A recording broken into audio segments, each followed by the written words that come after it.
seen what they make of you, how they render you a multiplicity of mistakes. They have undone me as well, pulled back my shell and feasted on my flesh. They claimed it was for their survival, and they wonder why I show my face every 17 years. But you're lucky if they let you live that long. I could teach you some things, you know. I have been playing this game since before you knew what breath was. This here is prehistoric. Why you think we fly? Why you think we roll in packs? You think these swarms are for the fun of it? I would tell you that you don't roll deep enough, but every time you swarm, they shoot. Get you some wings, son. Get you some wings. I also want to acknowledge Senator Sonia Chang Diaz, who is here. Yes. Sheriff Steve Tompkins is here. Representative Russell Holmes, and Representative John Santiago are here. We also have City Councilors Andrea Campbell and Michelle Wu here. Please give it up for all of them, and certainly to the fearless leadership of Tanisha Sullivan, who is also a Hyde Park resident, her advocacy is so important. Thank you, Tanisha, for all that you do. I also want to acknowledge the music and the poetry of Wyatt Jackson and Ashley Rose, and please give it up for the young people that we just heard from.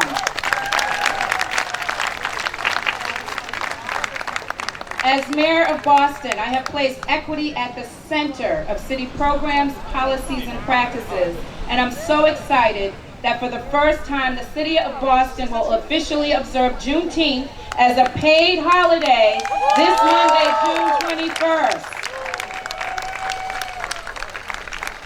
And following the example that we are setting right here in Boston, President Biden signed legislation that recognizes Juneteenth as an official federal holiday. So give it up for all of your work in making this happen. This is a major win for the Black community. This holiday openly acknowledges the violence, the racism that is embedded in the fabric of our nation. Juneteenth reinforces the importance of leading our own communities and elevating our own voices.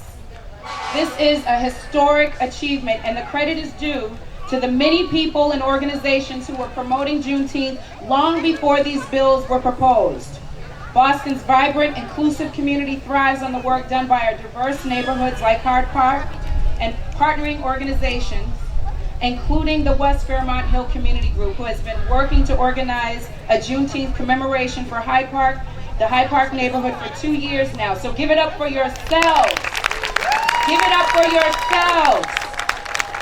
And I especially want to thank Marcia Kim for her leadership in this community, all that she has done around promoting Juneteenth as a holiday, and for her strong advocacy for the Community Health Center that will be here in Hyde Park if we get this budget passed. Thank you for your advocacy. Unfortunately, we know that the pandemic has brought many community events to a standstill. And we now know that with the vaccine, there is hope for our community. Over half of Boston residents are fully vaccinated. Yes, and again, that is due to the work of residents as well as all of the partnering organizations that are helping to meet community where community is. This means in the city of Boston, I was proud to give an initial $1.5 million in a vaccine equity grant to make sure that we could get this vaccine out to the hardest hit communities and all of our neighborhoods that have disproportionately been impacted by COVID. Thank you. And when we reopened the city a few weeks ago, I put an additional $1.5 million in, bringing that total to $3 million. We still have work to do to make sure that all of our residents get the life-saving vaccine. So thank you so much for your advocacy and for all that you do. Juneteenth recognizes the intersections of race, history, faith, and culture. It is about the continual struggle for liberation. And I'm going to say that again. It is about the continual struggle for liberation. I humbly walk in this historic moment as the first Black mayor and the first woman mayor of Boston the first Black mayor celebrating the first Juneteenth after 199 years. Communities all across Boston have been steadfast at forging a powerful tradition of remembering that Juneteenth is about emancipation. It recognizes June 19, 1865, the day that enslaved people of African descent in Texas were told that they were free.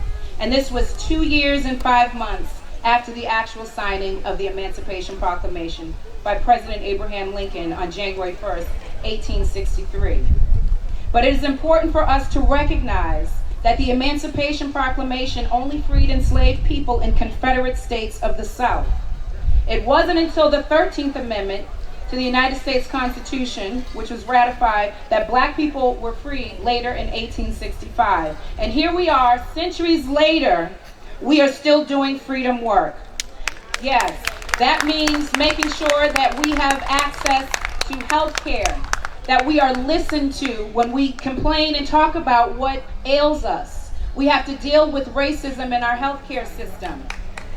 I want to thank Councilor Ricardo Arroyo, who recognized and lifted up racism as a public health crisis. That is the freedom work that is still underway here in Boston. For all the queens, black queens, I am here. For the young brothers, we've been playing this game since before you had breath. Find your wings and fly. I just want to, one more time, louder, y'all, for our young people, our future. We have to affirm them and thank them for being here, because the truth is they could be somewhere else, but they're with us, sharing their wisdom, their creativity, their reflections of their heart, and we want to affirm that and support that as a community. So thank you so much to the Roosevelt students and to your teacher for pouring into you and affirming you as well. Briefly want to recognize that Tanisha Sullivan has joined us, NAACP President. Thank you, Tanisha, Hydepark President, for being here. And without further ado, I'm going to pass it over to City Councilor Ricardo Arroyo, who will introduce our first keynote speaker. Thank you, everybody. Difficult to follow those brilliant children. So, my name is Ricardo Arroyo. I have the honor of representing you on the City Council. And I have the distinct honor and privilege of introducing today Mayor Janey. Mayor Janey has the unique honor of being elected by the most diverse city council in our history. Thank you so much. In our history, of which I am a part and of which you made happen. To the city council presidency.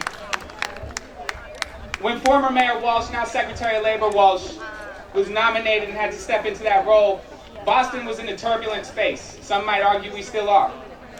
Coming out of a pandemic where we've lost an untold number of lives, Black, Latino, disproportionately. Our businesses are coming back.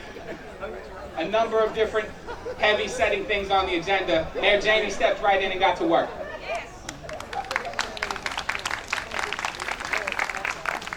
One of the things I'm incredibly proud of today, for the first time, haven't spoken to anybody about, but I'm going to now because I believe it deserves the distinction of a round of applause. As people here in Hyde Park know, Hyde Park was disproportionately impacted by the COVID pandemic. It was tragic. And during that time frame, I spoke to hundreds of residents. And what they brought up over and over and over again was we don't have a health center in Hyde Park. People know. Well, I'm happy to announce that due to the efforts of yourselves, due to the leadership of Mayor Janey, in this budget, there is an allocation for a Hyde Park Community Health Center.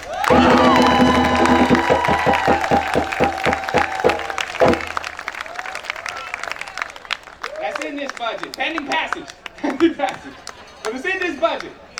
So I'm thankful to her, I'm thankful for her leadership, I'm thankful for her understanding that health centers and things like that, things that bring equity to the table, things that bring shared access and progress and prosperity have to be front and center, and I'm thankful for her for showing that in this budget.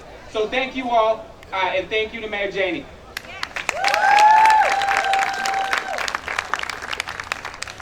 How's everyone doing? Can you hear me over here? All right.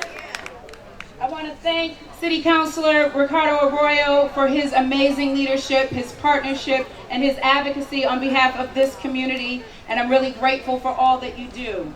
I also want to thank the West Fairmont Hill Community Group for organizing this important, historic event with the collaboration and sponsorship of Rockland Trust and the offices of City Councilor Ricardo Arroyo, Julia Mejia, and Representative Rob Consalvo. Thank you so much for co-sponsoring this event.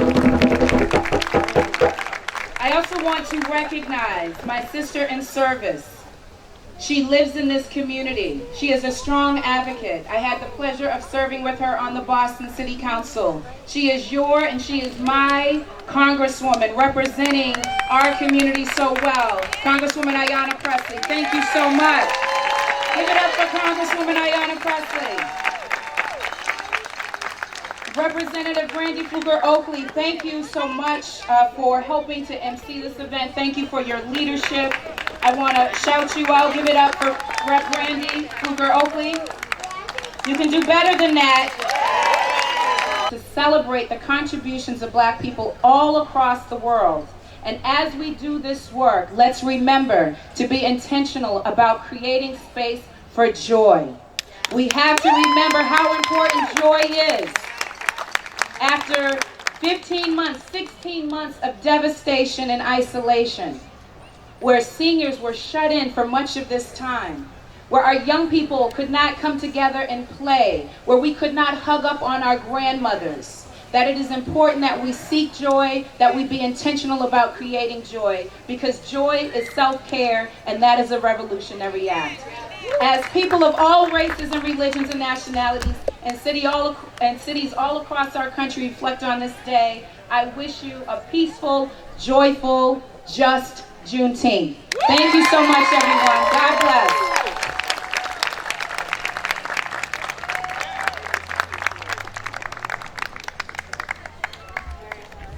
Racial equality is the first step to a better world, yes, and we have Black Lives Matter again. Thank you so much. We're going to start that 19 seconds. If you don't have a sign, just set an intention in your heart.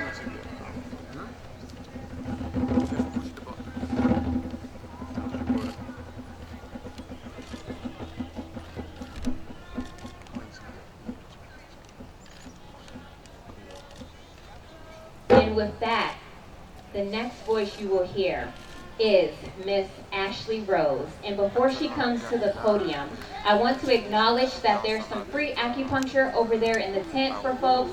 Also, the Intriguing Hairline in Yolanda's Fashion, they are selling those items, so we encourage you to take a look as well. And if you have not heard Miss Ashley Rose before, please buckle your proverbial seatbelt, because we are about to go on a ride. It will feel like church on a beautiful Saturday outdoors, and I want y'all to know I am here for every single minute of it. Ashley Rose. Thank you so much for the warm welcome. I'm really excited to be here. I'm the daughter of a Haitian immigrant, so Hydepark was always special to me. I grew up in Rosendale. And do I have a gospel singer in here? Because this piece needs to be Kirk Franklin's Joy. We had a black cookout. Nobody knows Kirk Franklin's Joy? Yeah, y'all not here today, so I'll sing it myself.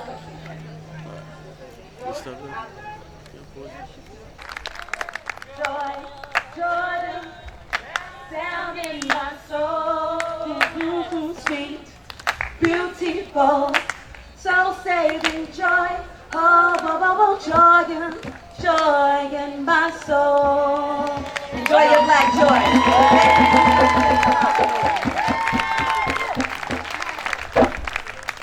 I told y'all to buckle your seatbelts. I tried to give you a warning. Miss Ashley Rose, thank you.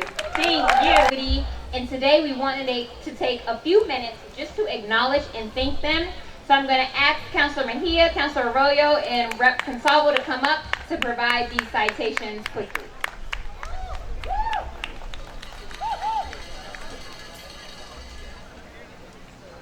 Good afternoon, everybody. I'm so excited to be here on this historic day here in our community. And when I had the chance to remark earlier to some folks, I thought how wonderful it is that with all of the celebrations and remembrances happening across this city, across this Commonwealth, and across this country, that we have this amazing event right here in our community in Hyde Park. One of the most diverse communities in the city of Boston, and we know diversity is the strength of this neighborhood, and we're so excited to be here today to celebrate with all of you. I have the honor of presenting two citations from the House of Representatives to honor a person and an organization in our community, both who do so much to help so many and never ask for any recognition. All they do it is because they love this neighborhood, they love this community, and they love helping others.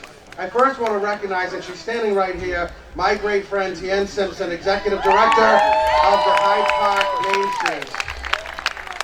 Juneteen has dedicated her life to the community of Hyde Park, to helping others, and to doing good in our community. And I want to just give her, be it hereby known to all, that the Massachusetts House of Representatives offers its sincerest congratulations to Juneteen Simpson in recognition of her tireless efforts to connect, fortify, and bring economic justice to businesses in Hyde Park.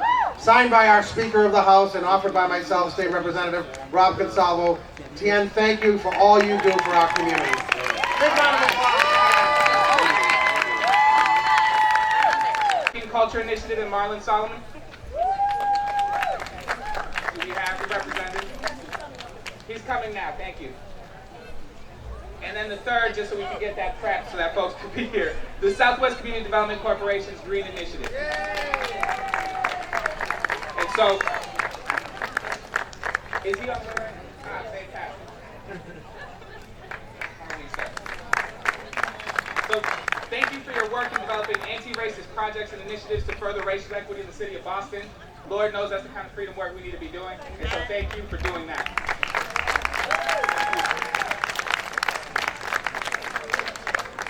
And then we have the Southwest Community Initiative, Southwest Community Development Corporation's Green Initiative for its proactive and innovative youth engagement in Hyde Park.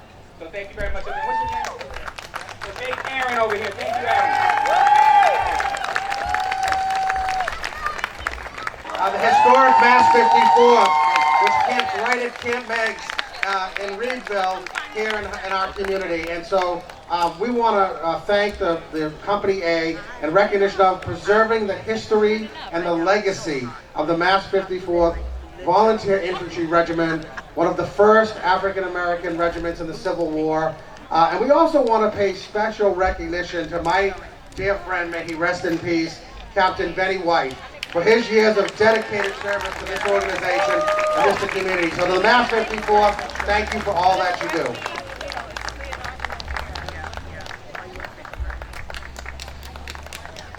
Lord to glory! Thank you, Representative Consalvo. I have the privilege of giving out three. And the first one goes to the Here for Justice Coalition. So if their representatives could come up.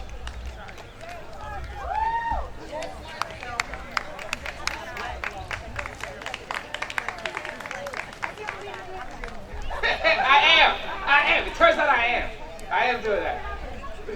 So I have one here for the Here for Justice Coalition.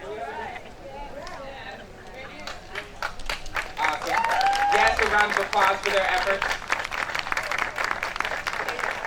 So they're being honored today for their efforts to bring attention to key issues for Hyde Park's Black, Indigenous, people of color community. Be it further resolved that the Boston City Council recognizes the contributions of Here for Justice Coalition to the Hyde Park community through its mobilization efforts. You're here for some of that. And for its partnership with Northeastern University in creating the Here Narratives Project, which lifted the voices of Hyde Park residents through the personal stories and connected Northeastern University students to Boston neighborhoods. So thank you to you all.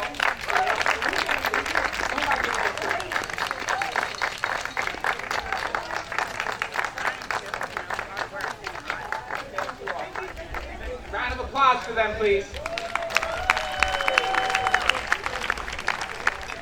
My second one is for Crane Lodge Working Committee.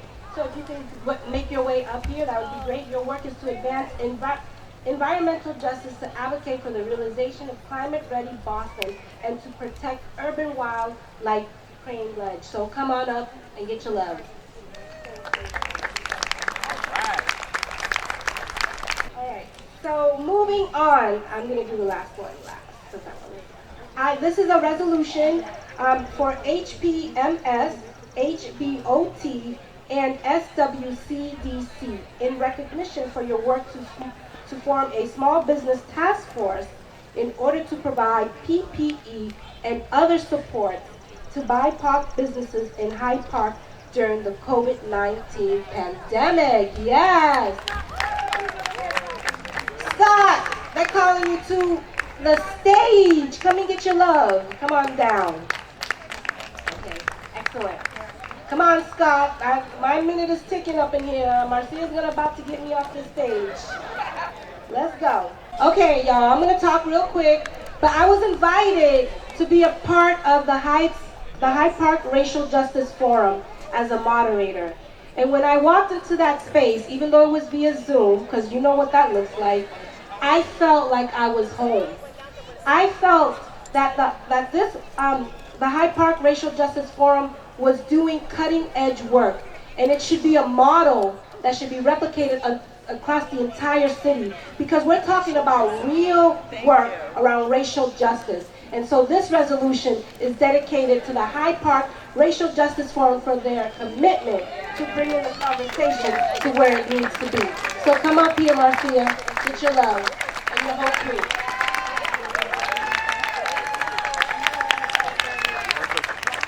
Access to transit that is accessible, affordable, and rapid. Black folks aren't free when we live in food apartheid systems and don't have access to fresh and healthy food, when we disproportionately have the highest asthma rates, and because of those environmental justices placed in and projected onto our communities, that is why we have the highest rate of COVID infection, hospitalization, and death. My paternal grandmother died giving birth to my father's youngest brother, leaving he and his 5 siblings orphans. That was in the 1950s. It's 2021, and black women are still 4 times more likely to die in childbirth or in complications. We're still not free. So yes, today Juneteenth is a celebration, an affirmation and a celebration of just how far we've come. But this is also a call to action. Reverend Barber is someone who I look to often as a spiritual anchor, heads up the Poor People's Campaign, and he says if we're really in the midst of a reckoning, as someone who grew up in the church, a reckoning is something epic, of biblical proportion.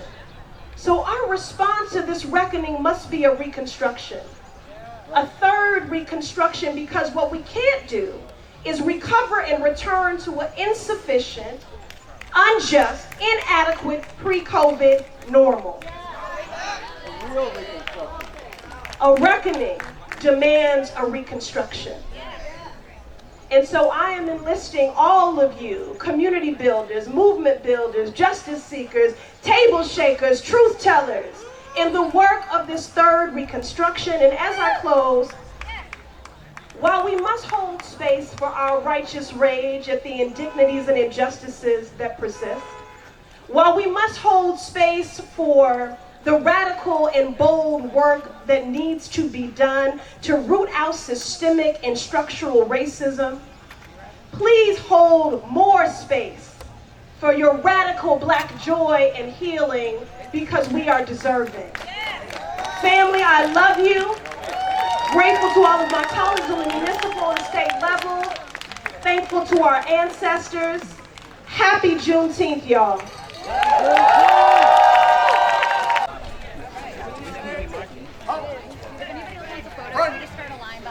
Okay. Color. One, two, Trade three. colors. One more. One, two. Right. There's the 2 of them. Oh, okay. Because they have that going on. One, two. Hold on. One, two, three. Awesome. Awesome. So I am here with my dear friend Ricardo Arroyo, who made systemic racism a public health crisis. He helped make sure that Juneteenth was actually celebrated as a holiday here in the city before it was even federally recognized. And this is all in your first term. Like how? Yeah, I'm not even done with the first term. Not even done with the first term.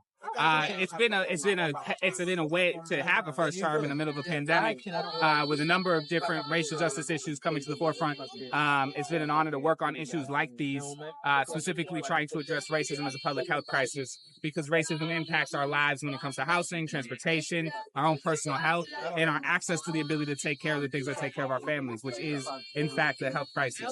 And so that was my focus of the first term. That'll be my focus of my life's work if all goes the way I expect that it will. And so so one of the things that I was listening to, obviously, systemic racism is a health crisis. We had COVID-19, but then you were able to turn what I call frustration into power, and you actually got us a health center in Hyde Park. So can you tell us about that? So over the last year, it's been a big. So Mattapan has a health center, Rosendale has a health center. Hyde Park doesn't have a health center, has not had a health center, and so during the course of the pandemic, Hyde Park was usually in the top 2. At its lowest, it was the top 3 for COVID infections. And so, and as people know, Hyde Park is an incredibly diverse part of the city. It's about 75% people of color. And so they were being impacted disproportionately in terms of the impacts of COVID. And so over the course of the last year, people brought up over and over, why don't we have health access? Why don't we have health care? And so that became a major focus of my first term. And so I am proud to announce that we've achieved the funding to create a health center for the first time ever in Hyde Park. In this budget. So as soon as this budget passes, the money that is in that budget for that health center will be released, and we'll hopefully have a health center in Hyde Park within the year. So it's a big deal. I don't want to downplay that. That's a major deal. And that was a lot. And part of that was Kim Janey, Mayor Janey, his efforts with me to get that funding set aside in the budget. So it's a couple $1 million to make sure we get that done. Well, I just wanted to say thank you very much. Obviously, Hyde Park and Mattapan were some of the hardest hit by COVID-19, and we know that you're fighting every day. And so are there some things that you want to let us know about? Yeah, we're out here celebrating Juneteenth, and there's a lot of joy. I think people have been inside their homes, isolated for a long period of time. And so if there's ways for you to find joy, to take care of your mental health in this next couple months, in the next coming year, please do emphasize taking care of your health. This is something that is traumatic. We've gone through a traumatic experience. So treat yourself appropriately and accordingly. Well, thank you, sir. Happy Juneteenth. Thank you.